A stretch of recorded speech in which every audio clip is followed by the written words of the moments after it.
Assalamu alaikum and greetings to all that have joined this initiative by MPACUK.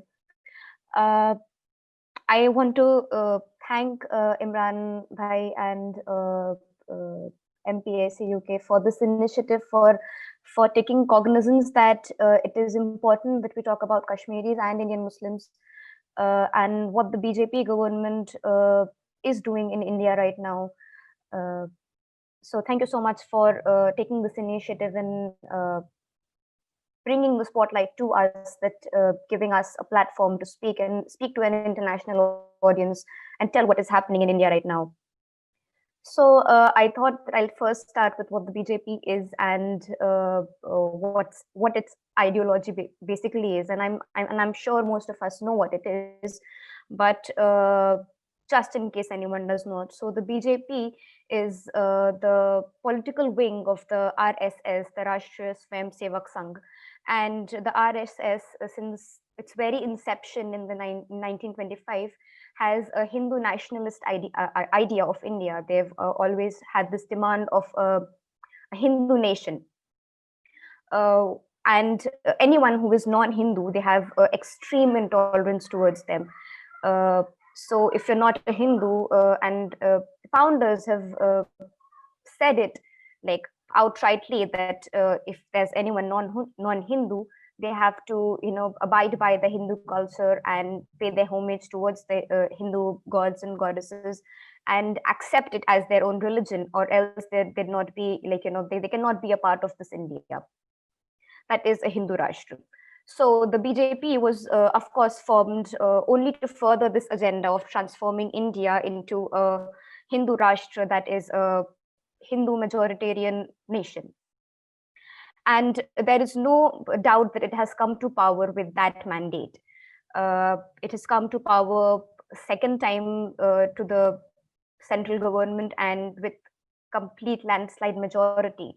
So one can clearly understand that there is a rightwards shift in the way that the majority Indians are thinking. And but as I've been asked to talk about what is happening with the Indian Muslims right now in India, of course, I'd say first things first, that the blame cannot just be on the BJP, because the BJP is not the only reason that the Muslims of India have been marginalized or see their erasure towards the margins. So, but of course, the outright Islamophobia, the outright pronunciation that that the Muslims of India are second-class citizens, let alone second-class citizens. We've been, after the passing of the Citizenship Amendment Law, we've been told that you're not even citizens, and we can even snatch that away from you.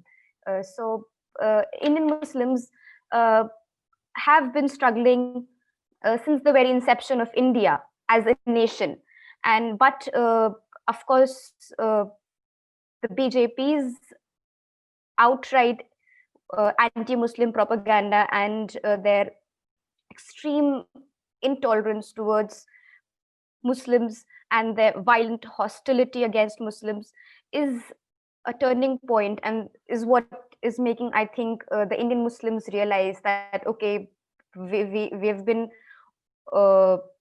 we've closed our eyes for too long. We've ignored these things for too long. We've strived for this so-called secular nation for so long, all for nothing. All for that even a citizenship can be tried, even that you can be robbed of the dignity of even having a citizenship, as being a member of this, as being a citizen of this nation. And there's the BJP has worked at the grassroots level. They've radicalized the Hindu majority to an extent that there's no turning back now. Like one cannot just switch off this radicalized Hindu mass and their bloodthirst for Muslim blood. And so they've compromised, co-opted all institutions that are there. The media has become just a mouthpiece of what the of the BJP's anti-Muslim agenda, of the BJP's Hindu Rashtra agenda of having a one nation, one language, one religion idea. So the media here has not just justified violence against Muslims, they've also incited and facilitated violence against Muslims. The most recent example would be the criminalization and dehumanization of the Tablighi Jamaat members, when they were said to be they were called suicide bombers for spreading for spreading COVID-19 in India. They were single-handedly blamed for the mass spread of COVID-19 in India, and they were dehumanized to a point that people were forced to take their lives because their villagers, their neighbors were not like they were blaming them for the spread of the virus, as if it was not a pandemic, it was something that the Muslims had brought out.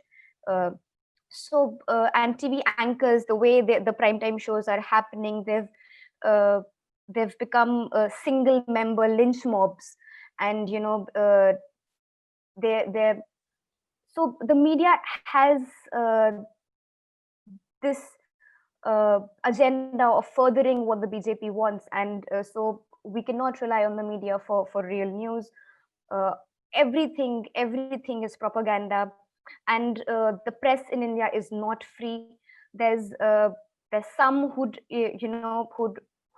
can be said that they would, but that they would bring out the clear picture of what is happening in India. But those also have presented a very one can say a very shifted, balanced, a disbalanced scale of what is happening in India, and what is the kind of marginalization and oppression that the Muslim community is facing. While the world is suffering from the COVID crisis, India has been suffering from the crisis of hatred. And for Muslim community to be blamed as as spreading COVID in the country entirely, it's similar to the way that typhus was used against the Jews to stigmatize them, to ghettoize them, and then eventually invisibilize their very existence in the nation.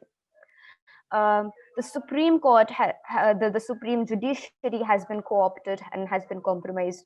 Muzammil Bhai just mentioned the Babri verdict and the Babri Masjid case. So this mosque was demolished in 1992 by the Sangh Parivar, by the RSS. The BJP leaders were a part of it. They were sitting near the site, and they were overlooking the destruction of the mosque.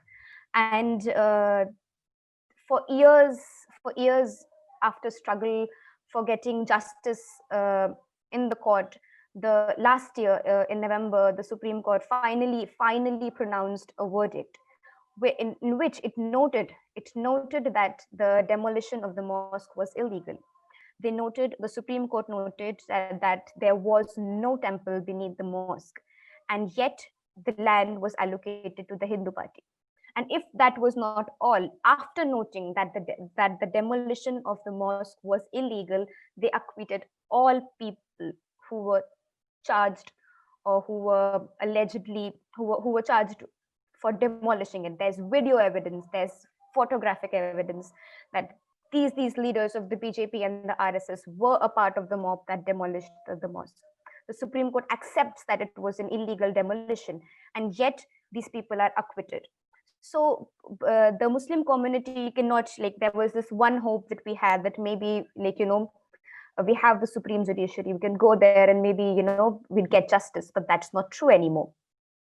So the most shocking thing, and not even shocking actually, the most I don't know, it's to a point it's funny. I don't know what to say, and that is why it is more sad that to us it sounds funny to us, because we can do nothing about it, absolutely nothing about it. That the established political parties celebrated and welcomed this judgment. They celebrated. They do not there is no opposition in India. There is no opposition in India. There's either Hindutva, that is the BJP and the RSS ideology, or there is the soft Hindutva, which is also Islamophobic and anti-Muslim. So the Supreme Court has been co-opted. The media is working like the Radio Rwanda, and inciting violence and inciting genocide. And it is like Muzammil Bhai said, that you can link the dots. There's nothing that is happening which is like under the carpet, and you cannot see what is happening in India. It's out in the open. And still, people in India go on to say that, oh no, everything is fine. The Prime Minister says, "Sab changa si, everything is fine." It's not. It's not, especially not for the Muslim community. The police force has always been, disproportionate in its use of force against Muslims. They do not hesitate before, firing upon Muslims. On 15th of December, when the CAA, the protests against the citizenship law started, on 15th of December, two Muslim campuses, Aligarh Muslim University and Jamia Millia Islamia, were attacked by uniformed policemen. They entered these campuses, they used stun grenades, they used tear gas, they used assault rifles, they used pellets on students, on protesting students. This is happening right now, and ever since the protests started, there has been a huge crackdown on the dissenting voices, especially because finally the Muslim community has realized, okay, we've been quiet for too long now. We need to take cognizance of what is happening, or else everything might be lost. So the witch hunt under the cover of COVID,